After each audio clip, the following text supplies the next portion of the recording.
목사님이 설교 준비하면서 웹툰을 하나 봤어요. 교회를 부탁해라는 웹툰인데요. 이 웹툰을 보니까 작년 이맘때에 우리 주혜찬 전사님께서 설교하실 때 웹툰 한번 소개해 준 적이 있어요. 여기에 에끌이라는 여자 주인공이 등장하는데 이 에끌은 에클레시아, 헬라어의 에클레시아의 줄임말입니다. 에클레시아는 교회라는 뜻을 갖고 있거든요. 근데 이 에끌이라는 여자 주인공이 영양실조에 걸려 있어요. 그 말은 무슨 표현일까요? 교회가 영양실조에 걸려있다라는 이야기를 이 만화에서 이야기하는 거예요. 왜 영양실조에 걸릴까요? 제대로 못 먹으니까 영양실조에 걸리겠죠. 뭘 제대로 못 먹었을까요? 하나님의 말씀입니다. 하나님의 말씀을 제대로 못 먹었고, 또 우리가 밥만 잘 먹는다고 해서 건강하지 않잖아요. 열심히 또 운동하고 살아내야지 또 건강해지는데, 이 에끌이라는 아이가 하나님의 말씀도 잘 못 먹고 또 하나님의 말씀대로 순종하며 살아내는 삶을 살지 못하다 보니까 영양실조에 걸리게 된 것입니다. 이 만화에서는 오늘날 로마의 극장 형식의 교회 구조, 즉 강당과 회중 사이가 분리되어져 있고 한 명의 설교자에 의해 여러 회중들이 그 한 명의 설교자의 설교만 듣는 것으로 일방적으로 듣는 그 설교만으로서 나의 경건생활은 다 했다, 나의 신앙생활은 다 하고 있다라는 그 착각 속에 살아가면, 그래서 나 스스로 일상 속에서 성경을 펼치고 성경을 읽고 묵상하고 연구하며 그 말씀대로 내가 순종하며 살아내고자 노력하는 삶이 없으면 영양실조에 걸린 교회의 에끌과 똑같다라는 겁니다. 여러분 어떻습니까? 여러분 일주일 동안 성경책 얼마나 펼치십니까? 쉽게 말해서 여러분들 큐티는 얼마나 하십니까? 큐티가 아니더라도 성경을 읽거나 묵상하거나 또는 그 말씀대로 내가 살아내고자 얼마나 노력하고 있습니까? 그렇지 못하다면 우리는 이 만화에서 고발하고 있는 에끌처럼 영양실조에 걸린, 영적으로 영양실조에 걸린 성도들이 아닐는지 모르겠습니다. 오늘은 방금 영상에서 봤다시피 분당 우리 교회가 설립된 지 19주년이 되는 해입니다. 2002년 5월에 3월부터 시작해서 5월에 교회가 개척이 되었고요. 2002년대생들은 지금 한국 나이로는 20살이잖아요. 이제 성인이 되어가는 그런 교회의 시간들인데, 지난 시간 동안 함께 하신 하나님께 너무너무 감사드리고, 그렇다고 해서 이 교회가 끝나지 않잖아요. 앞으로 20주년, 21주년, 22주년 계속해서 이 땅 가운데 하나님이 허락하신 사명을 위하여서 이 교회는 존재해야 할 터인데, 그렇다면 이 교회의 사명을 누가 이어받아야 될까요? 오늘 예배드리고 있는 우리들, 또 온라인으로 예배드리는 여러분들이 이 교회의 사명을 계속 바통을 이어받아 가야 하기 때문에 오늘은 교회에 대한 이야기로 함께 은혜를 나누면 좋겠습니다. 첫 번째로, 그렇다면 교회가 뭐냐? 첫 번째로 교회는 에클레시아, 부름받은 성도들의 모임이다라는 거예요. 아까 만화에서 설명했던 에클레시아는 헬라어로 교회라는 뜻을 갖고 있습니다. 그 뜻이 잘 담겨진 단어가 고린도전서 1장 2절 3절 말씀에 나오는데요. 고린도에 있는 하나님의 교회 곧 그리스도 예수 안에서 거룩하여지고 성도라 부르심을 받은 자들, 또 우리 주 대신 예수 그리스도의 이름을 부르는 모든 자들, 이들을 두고 교회다라고 하는 거예요. 이들을 두고 에클레시아다라는 거예요. 교회가 뭡니까? 그리스도 예수 안에서 거룩하게 구별된 성도, 또 예수님을 나의 구주 나의 하나님으로 믿고 그분을 그리스도라고 부르는 사람들, 그들이 바로 교회다라는 거예요. 여러분들 교회이십니까? 여러분들은 그리스도 안에서 구별된 성도이십니까? 여러분들 주님을 나의 주인, 나의 구원자, 나의 하나님으로 믿고 부르고 계십니까? 그렇다면 여러분들은, 또 우리는 교회입니다. 즉 에클레시아는 어디에서부터 시작될까요? 나의 신앙의 고백에서부터 시작되는 거예요. 내가 예수님을 어떻게 고백하고 있느냐, 내가 예수를 어떻게 인식하고 있느냐에서부터 에클레시아는 시작될 수 있습니다. 그래서 오늘 읽었던 본문 말씀 마태복음 16장 16절에서 18절 말씀에 시몬 베드로가 대답하여 이르되 주는 그리스도시요 살아계신 하나님의 아들이시니이다 하니까 18절 말씀에 또 이르되 내가 이르노니 너는 베드로라, 내가 이 반석 위에 내 교회를 세우리니 음부의 권세가 이기지 못하리라. 이 장소를 지난번 설교에서 여러분 잘 알고 있을 거예요. 가이사랴 빌립보 지역입니다. 이스라엘이라는 지도가 지금 길쭉 가잖아요. 길쭉 간데 최북단에 헐몬산, 헤르몬산이 있습니다. 거기 뭐 스키장도 있고 이렇게, 그런데 거기서부터 그 눈도 높기도 하고 물이 쭉 흘러내리면 헐몬산 밑에 있는 물이 풍족하고 숲이 우거져 있는 참 살기 좋은 동네가 하나 나오는데 거기가 바로 가이사랴 빌립보입니다. 너무너무 살기 좋은 동네다 보니까 거기에게 가이사랴 빌립보라고 이름을 붙였어요. 가이사랴가 뭘까요? 가이사, 로마 황제에게 이 지역을, 이 도시를 헌정한다라는 의미로 가이사랴 빌립보라 이름을 짓고 큰 도시를 만들었습니다. 로마 황제에게 이 도시를 헌정하다 보니까 거기에는 로마의 각종 신들이 다 몰려 있어요. 엄청난 바위산을 깎아서 신전을 만들어 놓고 로마의 수많은 우상들을 거기서 섬기고 있었습니다. 어마어마하고 웅장한 그 신전이 있다 보니까 사람들이 그곳에 방문하기도 하고 우상을 섬기기도 하고, 그 신전 앞에 가기만 하면 신앙이 없더라도 나 스스로는 초라해 보이고 그 웅장한 신전 앞에 나 스스로도 고개가 숙여지는 그런 곳이 바로 가이사랴 빌립보 지역입니다. 그곳에 예수님의 제자들을 데리고 갔습니다. 그리고 묻습니다. 수많은 사람들이 제사 지내고 있고 수많은 사람들이 절하고 있고 수많은 사람들이 그 웅장한 신전 앞에서 엎드려 있는 그 장소에 예수님이 묻습니다. 사람들이 나를 누구라 하느냐? 예수님이 어떤 모습입니까? 예수님은요, 이스라엘에서도 가장 가난한 동네 베들레헴에서 태어나셨습니다. 아빠도요 목공이었습니다. 그 당시에는 또 그 목수라고 하면 그냥 나무를 이렇게 우리가 만드는 뭐 의자를 만들고 테이블을 만드는 생각하는데, 그 지역은 원래 그 속공이 많아요. 속공, 바위를 깨부수고 이렇게 속공이 많다 보니까 요셉은 속공이었을 것 같아요. 속공, 늘 그 바위를 깨뜨리고 그 망치를 잡고 정을 잡고 손은 부르트고 공기는 안 좋고, 그 가난한 가정에서 태어난 예수님. 그리고 이사야서 말씀해 보면 예수님의 외모에 대해서 성경이요 아주 폄하해요. 예수님은 볼품없다, 예수님의 모습 볼품없다라고 평가할 만큼 예수님의 외모가 그닥 좋지 않았던 것 같아요. 그런 예수님, 그런 예수님이 또 따르는 제자들은 또 어떻습니까? 전부 다 어부들 아닙니까? 대부분이 절반 이상이 어부입니다. 몸에서는 비린내가 나고요, 막 이렇게 뭐 깨제제하기도 하고 제대로 배운 사람들이 아닙니다. 그 사람들 우르르 끌고 다니면서 묻는 거예요. 사람들이 나를 뭐라고 하느냐? 그 엄청난 판신전 앞에서 사람들이 나를 뭐라 하느냐? 제자들이 대답합니다. 예수님 회개하러 천국이 가까웠다 이야기하니까 마치 세례 요한이 살아난 것 같다. 예수님 막 엄청난 기적을 일으키니까 엘리야가 다시 돌아온 것 같다. 또 예수님이 막 울면서 설교하고 하니까 예레미야 같기도 하고 선지자 같기도 합디다. 그렇게 얘기합디다. 그래? 그럼 너희들은 나를 누구라 아느냐? 너희들은 나를 누구라 아느냐? 지난 수년 동안 나를 따라다닌 너희들은 나를 누구라 아느냐? 사랑하는 여러분, 코로나로 온 세계가 병들어 있습니다. 제대로 된 치료제 없습니다. 제대로 된 백신 없어서 한국에서도 백신이 공짜로 맞아라 하는데도 사람들이 안 맞으려고 하는 그런 분위기 속에 있습니다. 이 엄청난 질병 앞에서 여러분은 예수님을 누구라고 인식하고 부르고 있습니까? 경제적으로 참 어려운 시간을 지나고 있습니다. 부익부 빈이빈이 극명하게 갈려지고 있습니다. 전망은 더 좋지 않다고 이야기해요. 오늘날 청년들을 보고는요, 뭐 옛날에 3포, 4포 이라면 요즘에는요 전포, 완포래요. 전체를 포기했고 완전히 포기했대요. 결혼, 자녀, 내 집 마련, 건강관리, 외모관리, 꿈과 비전을 포기했고 심지어 삶까지 포기한 시대로 오늘 청년들이라고 이야기합니다. 오늘 청년들이 그렇다면 우리는 뭐 별반 다를까요? 그런 시대를 살아가는 여러분들, 이 시대 속에서 여러분들은 예수님을 어떻게 인식하고 어떻게 부르고 믿고 있습니까? 시몬 베드로는 이렇게 대답합니다. 주는 그리스도시요 살아계신 하나님의 아들이십니다. 예수님이 이 고백 뒤에 엄청나게 기뻐하십니다. 성경 어디에도 찾아볼 수 없을 만큼 엄청나게 흥분하시고 기뻐하시는 모습이 등장합니다. 바요나 시몬아 내가 복이 있도다. 이를 내게 알게 하리니 혈육이 아니라 내 하늘에 계신 내 아버지시라. 심지어 아빠까지 거명하면서, 베드로의 아빠가 요나예요. 바요나라는 뜻은 요나의 아들이라는 뜻이거든요. 아빠의 이름까지, 베드로의 이름, 아빠의 이름까지 거론해가면서 엄청 기뻐하면서 복이 있다라고 칭찬을 합니다. 칭찬으로 끝나지 않습니다. 그 다음 절에 놀라운 구절입니다. 너는 베드로라 내가 이 반석 위에 내 교회를 세우리니 음부의 권세가 이기지 못하리라. 가톨릭에서는요 베드로의 이 이름 위에, 베드로 위에 교회를 하나님께서 세우셨다라고 오해했습니다. 그래서 그들의 교황체제 아닙니까? 그 교황체제의 그 명분을 어디서 찾냐니까 이 베드로로부터 찾아서 베드로를 일대 교황으로 추대합니다. 맞을까요? 저는 틀렸다고 생각합니다. 베드로, 움직이는 사람 위에 교회를 세운 것이 아니라 베드로가 고백한 이 신앙 고백 위에, 이 신앙 고백 위에 교회를 세우신 것입니다. 즉 베드로와 동일하게 주는 그리스도시와 살아계신 하나님의 아들이시라는 예수님을 향한 바른 신앙 고백을 할 수 있는 사람이라면 그 사람이 뭐라고요? 교회라고요. 이 신앙 고백을 하는 자가 바로 교회라는 것입니다. 사랑하는 여러분, 교회는 에클레시아, 부름받은 주님의 교회들의 모임입니다. 베드로처럼 주님이 이렇게 바르게 고백할 수 있다면 우리 모두가 교회들이지요.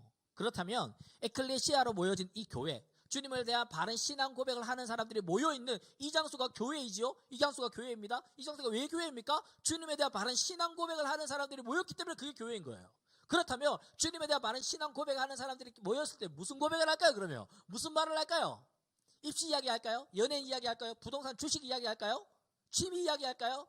아니에요. 그들이 모여서 뭘 얘기합니까? 주님에 대한 신앙 고백을 이야기하겠죠. 그게 찬양이에요. 그게 예배예요. 바꿔 말해서 주님에 대한 신앙 고백이 있다고 하면서 모였는데, 모였다 하면 주식 이야기, 모였다 하면 부동산 이야기, 모였다 하면 입시, 연애 이야기 하고 있다면 거기는 교회가 아닙니다. 그건 교회가 아니에요. 교회는 동호회가 아니고 교회는 문화센터가 아닙니다. 주님에 대한 신앙 고백을 하는 사람들이 모여서 그 신앙 고백에 어우러져서 주님을 찬양하고 예배하는 곳, 그것이 교회입니다. 지금처럼 대규모로 모여서 함께 주님을 예배할 수 있습니다. 주님을 찬양할 수 있습니다. 뿐만 아니라 하나님의 그 친밀하심을 서로 교제하는 거예요. 지난 한 주간 내게 어떤 일이 있었고, 지난 한 주간 하나님이 나를 이렇게 인도하셨고, 지난 한 주간 하나님께 나에게 이런 기도를 응답하셨고, 이런 고백을 함께 나누고 감사하고 함께 울고 함께 웃는 것, 그것이 바로 교회이죠. 성도의 교제가 일어나는 것. 그래서 여러분들에게 이런 대규모의 예배뿐만 아니라 반별 모임이 너무너무 중요한 거예요. 반별 모임이 너무너무 중요한 거예요. 예수님의 산상수훈에서처럼 수많은 군중들에게 설교를 하셨습니다. 시몬 베드로가 설교할 때 3,000명, 5,000명들이 회개하고 돌아올 만큼 군중 설교를 했습니다. 그럼에도 불구하고 1세기 초대교회 예배 이야기라는 책을 보면 대부분의 초대교회 예배의 형식은 서로 눈과 눈이 마주치고 서로 음식을 나누고 서로 대화하고 서로 교제하고 서로 얼싸 안아주면서 서로 이야기를 나눌 수 있는, 서로를 기도해 줄 수 있는 그런 소그룹의 예배들이 대부분의 예배들이었다라는 거예요. 마치 우리들이 지금 하고 있는 반별 모임과 같은 그런 예배의 모습. 교회를 부탁해라는 웹툰 아까 이야기했죠. 그 웹툰에서 에클이라는 아이가 영양실조에 걸려 있습니다. 왜 영양실조에 걸려 있을까요? 제대로 먹지 못해서. 근데 그 아이는 만화에 보면 끊임없이 뭔가를 먹고 있어요. 뭘 먹고 있냐가 영양제를 먹고 있거든요. 병들지 말라고 영양제를 계속 먹고 있는데 영양제의 이름이요 바실리카라 폰티펙스예요. 이 영양제를 계속 먹고 있음에도 불구하고 영양실조에 걸렸다라는 거예요. 이 먹고 있는 영양제가 문제가 있다는 거겠죠. 이 먹고 있는 영양제가 바실리카가 로마 극장 형식의 건축 양식을 이야기하고요. 폰티펙스가 제사장이라는 뜻인데 이것을 설명하자면 극장 형식의 교회 구조, 회중과 성직자가 분리되어 있고 또 제사장이라는 표현을 통하여서 제사장과 성직자와 평신도를 구분해버린 거예요. 그러다 보니까 오늘날의 교회 조직, 이런 형식을 갖춰 있는 이런 교회 조직만을 교회라고 생각하고 성도들, 각자 우리 모든 성도들이 다 주님을 향한 왕같은 제사장인데 내가 제사장이라는 사실을 망각해버린 거예요. 망각해버린 채로 그냥 오늘날의 이 구조 안에서 내가 성직자라는 생각을 하지 못하고 성직자의 설교만을 듣고 살아가는 병약한 성도들, 그걸 꼬집고 있는 것입니다. 사랑하는 여러분, 마틴 노이드 종교개혁 한 사람이 이름 누구죠? 루터가 그 신부였지 않습니까? 신부였던 그 사람이 신부였을 때에 그 당시 설교를 누가 했어요? 사제들의 설교를 하면 전부 다 라틴어 성경으로 설교를 하는 거예요. 라틴어 성경으로. 뭐 아무도 못 알아듣죠. 그래서 종교개혁을 할 루터가 가장 먼저 한 일이 무엇입니까? 라틴어로 쓰여져 있는 성경을 독일어로 번역해버린 거예요.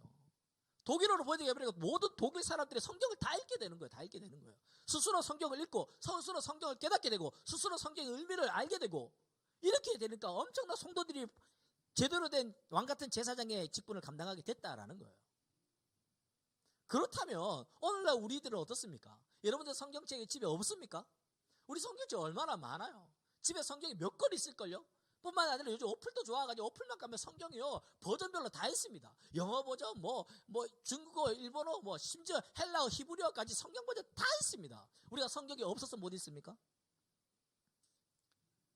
그 옛날에는 성경을 몰라서 성경을 없어서 못 읽었다며 오늘날에 성경이 넘쳐나는데도 안 읽고 있어요. 우리는 병약한 오늘날의 교회, 이 만화에 나오는 에클과 같은 존재들은 아니냐라고요. 다음 주 특별공과대회 합니다. 특별공과대회는요 일방적으로 선생님이 가르치지 않잖아요. 서로 이야기하잖아요. 한 주간 어떻게 지냈니? 오늘 너 설교를 들으면서 어떤 생각을 했니? 또는 오늘 본문에 큐티 우리 공과 있잖아요. 공과 어렵지도 않잖아요. 공과 보면서 어떤 생각을 하니? 서로의 마음을 나누고 서로의 생각을 나누고 서로의 신앙을 고백하는 것, 이것이 너무 중요해요. 너무 중요해요. 이 대그룹의 예배가 소용없다라는 게 아니라 오늘날 어쩌면 그 진자의 추처럼 대그룹의 예배로 너무 치중되어 있으니까 억지로라도 이쪽으로 좀 끌어놔야 될 것 같아요. 그래야 중도가 맞을 것 같아요. 소그룹 예배 너무 중요합니다. 선생님한테 간식도 먹으면서 그렇게 재밌게 해봅시다. 많이 참여하면 좋겠고요. 교회 에클레시아 부름받은 성도들의 모임, 함께 모여 신앙을 고백하고 찬양하고 예배하는 그런 우리 모두가 되면 좋겠습니다. 두 번째로는요, 교회는요 디아스포라입니다. 디아스포라. 세상 속에 흩어진 성도를 의미하고 있습니다. 베드로전서 1장에 보면요, 이렇게 이야기합니다. 예수 그리스도의 사도 베드로는 본도, 갈라디아, 갑바도기아, 아시아와 비두나에 흩어진 나그네라고 표현하면서 여기서 흩어진 나그네가 디아스포라라는 의미를 갖고 있습니다. 2절에 보면요, 에클레시아를 설명하고 있습니다. 하나님의 예정하심을 입고 거룩하심을 입은 성도들, 주님의 말씀을 순종하며 살아가는 사람들, 예수 그리스도의 피부림을 얻어 택하심을 받은 자들, 이들이 누굽니까? 에클레시아 아닙니까? 이 에클레시아들이 어떻게 됐습니까? 1절에 보니까 흩어졌다고요. 이들은 영원한 고향인 천국을 사모하며 살아가는 성도들을 그리기도 합니다. 목사님 고향이 대구입니다. 대구를 떠난 지 10년이 넘었습니다. 그럼에도 불구하고 내 마음속에 고향이 대구다 보니까 대구에 대한 그리움이 있어요. 대구에 대한 애틋한 마음이 있어요. 대구의 소식들을 들으면 좀 이렇게 마음이 애틋해. 예전에 작년에 그 코로나 때문에 막 한창 일이 터졌을 때 진짜 제가 뭘 할 수 있다면 대구에서 봉사하고 싶더라고요. 그런 마음이 들 만큼 우리 모두가 어쩌면 어딘가를 떠나가면 내 고향에 대한 그리운 마음이 생기듯이, 저 멀리 유럽을 여행 가더라도 엄마 품인 집을 그리워하듯이 우리가 성도라면 우리의 영원한 고향의 천국을 사모하며 살아가는 성도들의 모습이 바로 디아스포라의 모습입니다. 이 디아스포라의 모습은 구약에도 나오고 신약에도 나오는데, 구약에 보니까 열왕기서 마지막 장 25장입니다. 이스라엘의 역사가 끝나는 25장 마지막에 아주 비참한 기록들이 세세하게 기록되어 있는데, 대부분의 내용이 사로잡히고 끌려가고 이런 내용들, 죽고 이런 내용만 기록되어져 있어요. 이들이 끝끝내 바벨론의 포로로 끌려갔을 때에 그들의 모습을 시편 137편에 이렇게 기록하고 있습니다. 우리가 바벨론의 여러 강병 거기에 앉아서 시온을 기억하며 울었도다. 바벨론 강가에 앉아가지고 시온을, 고향을 기억하면서 울었도다. 시온이 어디입니까? 예루살렘 성전에 있는 곳이고 마음껏 찬양하고 마음껏 예배할 수 있었던 그곳을 기억하며 우리가 울었도다. 작년 초에 우리 코로나 초반에 터지고 한 달 지나고 두 달 지나면서 아이들이 많이 연락 옵니다. 연락 오면 아이들이 하는 말이, 동일하게 하는 말이 뭔지 알아요? 목사님 교회 언제 가요? 목사님 언제 교회 갈 수 있어요? 우리 교회 언제 갈 수 있죠? 애들이 그런 마음을 자꾸 이해한다. 깜짝 놀랐어요. 니들이 언제 그렇게 교회를 오고 싶어 했니? 교회를 어찌나 가고 싶어 하는지, 목사님 보고 싶어, 언제 니들이 나를 그렇게 보고 싶어 했니? 놀라웠어요. 코로나가 터지고 한두 달 지나니까 애들 교회를 너무너무 사모하는 거예요. 너무 좋다 했어요. 근데 1년이 지나고 2년이 가까워지니까 그 마음조차도 어쩌면 희미해지지 않았습니까? 주혜찬 전사님이 브이로그 찍었습니다. 연초에 그때 초에 브이로그 찍어가지고 자기 일상 다 찍고 마지막에 분당 우리 602호 컴컴한 이 교실 의자는 막 100개씩 깔려 있는데 아무도 없는 거기에 혼자 여기 와서 기도하는 그 장면이 브이로그에 나와서 저 울컥했어요. 컴컴한 교실에 아무도 없고 조사님 혼자 기도하는데 그 장면을 보고 울컥하더라고요. 뭐요? 시온을 기억하며 울었도다. 시온을 기억하며 울었던 사람들, 대표적인 사람 누굴까요? 다니엘과 그의 세 친구들. 수만 명의 사람들이 포로를 끌려갔겠지만 대표적으로 이 네 명의 친구들 어떻게 살았습니까? 시온을 기억하며 우는 것으로 끝나지 아니하고 바벨론 포로 생활을 하면서 그들이 어떻게 삽니까? 우리가 말씀대로 살지 않아서 포로로 끌려왔으니 이곳에서만이라도 말씀대로 살자. 계명을 기억하며 살자. 그 말씀대로 순종하며 살자. 그렇게 살았던 친구들이 다니엘과 그의 세 친구들 아닙니까? 그랬을 때 어떤 일이 벌어지죠? 바벨론의 왕조차 다니엘과 그의 세 친구들을 믿는 하나님을 인정했습니다. 심지어 다니엘의 하나님을 찬양하라 라고 이야기했습니다. 놀라운 일이 벌어졌죠. 이것이 바로 디아스포라입니다. 이것이 바로 세상 속에 흩어진 그리스도인입니다. 신약에서도 디아스포라가 나옵니다. 사도행전 7장에 보면 예수님 잘 믿는 스데반 집사님 복음을 전합니다. 복음을 전하니까 누가 나타나서 돌을 칩니까? 사울이라는 청년이 나타나가지고 사람들을 선동해가지고 돌을 쳐서 스데반 집사님을 순교합니다. 이때부터 예루살렘 교회에 대한 핍박이 대대적으로 일어나게 되죠.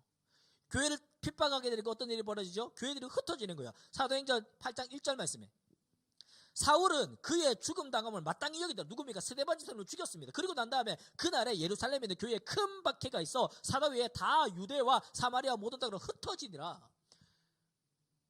예루살렘 성전에 3,000명, 5,000명씩 회개하고 엄청난 무리의 대규모의 교회를 이루었습니다. 그런데요, 박해가 딱 생기니까 성도들이 흩어지는 거예요. 각자의 고향으로 흩어져 버리는 거예요. 그런데요, 아이고 무서워라 도망가자 이제 예수 안 믿을란다고 한 게 아니라 4절에 이렇게 이야기하고 있습니다. 그 흩어진 사람들이 디아스포라의 성도들이 어떻게 산다고요? 두루 다니며 복음의 말씀을 전할 새에 교회에 모여있던 그들이 흩어져서 각자 삶의 자리로 흩어지고 난 다음에 어떻게 살았다고요? 복음을 전하는 삶을 살았다. 각자 삶의 자리에서 그 신앙 고백을 에클레시아의 그 신앙 고백을 여전히 하면서 살았다라는 거예요. 예루살렘 교회의 초대형 교회를 이루었습니다. 그 당시만 하더라도 3,000명, 5,000명 모였다는 거 대단한 거 아닙니까? 오늘날도 마찬가지인데. 그 엄청난 대규모의 교회를 만들었는데 그것은 어쩌면 하나님의 뜻이 아니었는지 모르겠습니다. 예수님께서는 세상 속에 흩어져서 너희들의 삶의 그 현장 자리에서 너희들의 복음을 전하고 그리스도인으로서 교회로서 예배하며 찬양하며 신앙 고백하는 삶을 살기를 원하는지 모르겠어요. 그 흔적은 사도행전 1장 8절에 나타나기 때문입니다. 오직 성령이 너희에게 임하시면 너희가 권능을 받고 예루살렘과 온 유대와 사마리아와 땅끝까지 내 증인이 되리라. 예수님이 어떻게 이야기하는 거예요? 예루살렘에 머물러 있지 마라. 여기 좋다고 너희들 많이 모여가지고 수만 명 모이는 그런 대형교회 이루지 마라. 어떻게 하라고요? 좀 확대해라. 유대로 좀 흩어져라. 뿐만 아니라 사마리아 니들이 부정하다고 생각하고 니들이 들어가기 싫어했던 그곳에도 좀 가라. 그래가 너희들의 상상도 못했던 예측하지도 못했던 땅끝까지도 좀 가봐라. 그렇게 예수님께서 마지막으로 이 땅에서 사역을 마치고 하늘로 승천하실 때에 예수님이 직접 제자들에게 명령하신 바 아닙니까? 땅끝까지 이르러 내 증인이 되리라. 이 말씀은 지금도 그때도 지금도 여전히 하나님의 예수님의 명령대로 성취되어 가고 있는 줄로 믿습니다. 아멘. 본당 우리 교회는 창립 19주년 오늘 예배를 드리고 있죠. 20년 전에 예배의 감격과 가정의 회복과 젊은이를 깨우는 것과 세상을 변화시키는 이 네 가지의 비전을 가지고 교회는 20년 동안 달려왔습니다. 하나님께서 은혜를 베풀어 주셔서 수많은 사람들이 칭찬하고 건강한 교회로 손꼽히고 있습니다. 2021년도 분당 우리 교회는 새로운 도전을 앞두고 있습니다. 분당 우리 홈페이지에 메인에 들어가면 아주 잘 눈에 띄는 곳에 우리의 비전이 심겨져 있습니다. 일반성도 파송운동, 드림센터 환원, 가평 우리마을 기독교 성률리 연구소. 이 네 가지 비전이 선포되었고 분당 우리 교회는 이 네 가지 비전을 이루기 위해서 달려갈 것입니다. 지난 9년 전에 드림센터가 만들어졌고 다음 세대를 키우기 위한 좋은 플랫폼으로 사용되다가 6개월쯤 사용되었을 때 이찬수 목사님께서 이것을 10년 동안 사용하고 사회에 환원하겠다라고 말씀하셨고 뿐만 아니라 분당 우리 교회 2만여 성도 중에 10,000명의 성도들을 작은 교회로 또 파송하기를 원한다라고 꿈을 선포하셨습니다. 현재 분당 우리 교회 29개의 교구로 나뉘어져서 이 교회는 내년에 29개의 교회로 흩어질 것입니다. 드림센터는 전체 11층인데 3개의 층을 교회에서 사용하고 나머지 층은 크리스찬, 넌 크리스찬 청년들을 위해서 장애인 청년, 목회자 청년들을 위해서 이 장소가 사용될 예정입니다. 한 권사님의 헌금과 또 한 집사님의 가평의 2만 평의 땅을 교회에 헌물하셨고 이것이 모아져서 장애인들의 직업 창출과 현대인들의 쉼과 또 충전을 할 수 있는 가평 우리마을이 거의 완공되어 가고 있습니다.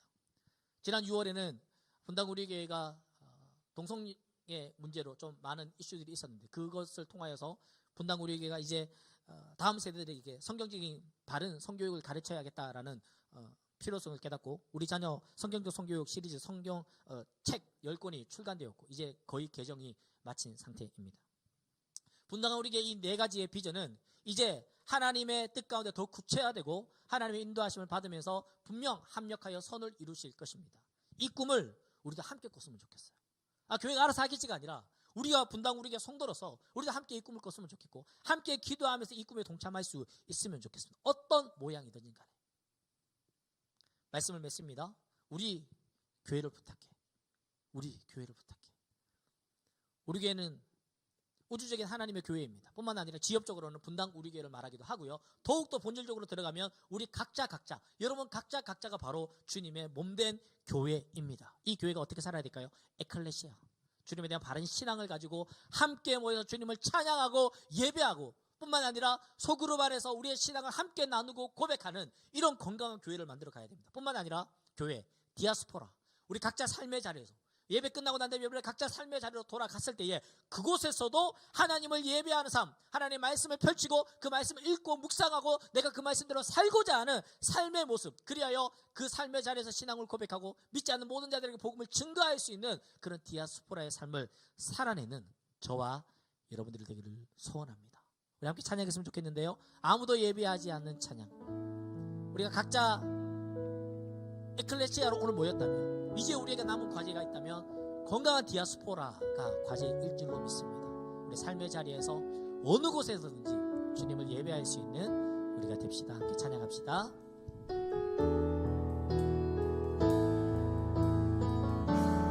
아무도 예배하지 않는 그곳에서 주를 예배하리라. 아무도 찬양하지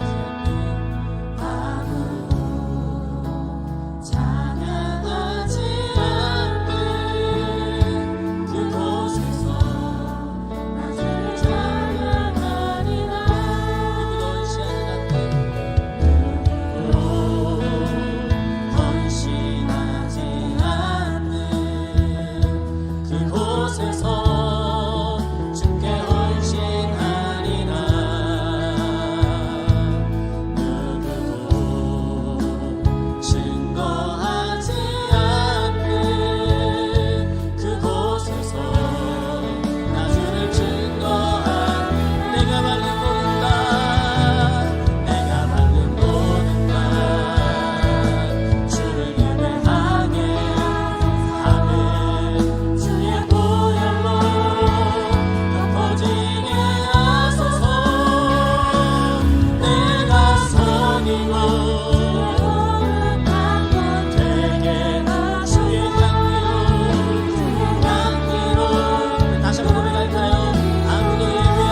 증거하지 않는 증거하지 않는 그곳에서 나를 증거하는 내가 밟는 모든 땅 내가 밟는 모든 주를 예배하게 하소서. 주님의 보혈로 덮어진 하소서. 내가 선이고 주의 거룩한 것 되게 하소서. 주님의 향기로 물든 다시 한번 고백합시다. 내가 밟는 모든 땅 주를 예배하게 주님의 보혈로 덮어지게 하소서. 내가 선이고 주의 거룩한 곳 되게 주님의 향기로 이 시간 기도하실 때 우리 두 손 가슴 펴고 기도합시다. 두 손 가슴 펴고 하나님 제가 이클레시아입니다. 주님에 대한 많은 신앙 고백을 가지고 이 신앙 고백으로 찬양하며 예배하며 교제하며 에클레시아 되게 하여 주시옵소서. 하나님 제가 디아스포라입니다. 이 신앙 고백이 교회에 머물러 있지 않게 하시고 내 삶의 자리에서 신앙 고백이 계속해서 이루어지게 하여 주시며 나 스스로 말씀을 펼쳐 읽고 말씀으로 순종하며 살아내며 복음을 증거하는 디아스포라 되게 하여 주시옵소서. 함께 기도하겠습니다. 사랑해 주님 감사합니다. 하나님 이 아침에 교회에 말씀을 하시며 감사합니다. 아버지 우리 모두가 이클레시아입니다. 예수님에 대한 많은 신앙 고백을 가지고 주님의 건강한 신앙 고백으로 이 신앙 고백으로 모여지는 클레시아로 주님을 찬양하며 주님을 예배하며 이 신앙 고백을 함께 나누는 에클레시아로 살아가는 우리가 될 수 있도록 하나님 은혜를 부어 주시옵소서. 그런데 우리가 디아스포라입니다.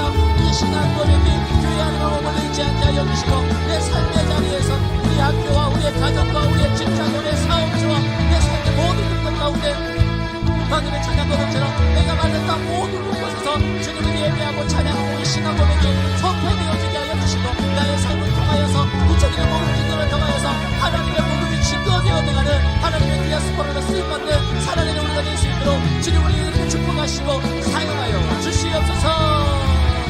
우리 다시 한번 찬양하며 나아갑시다. 내가 밟는 모든 땅 내가 밟는 모든 땅 주를 예배하게 주의 보혈로 덮어지게 하소서.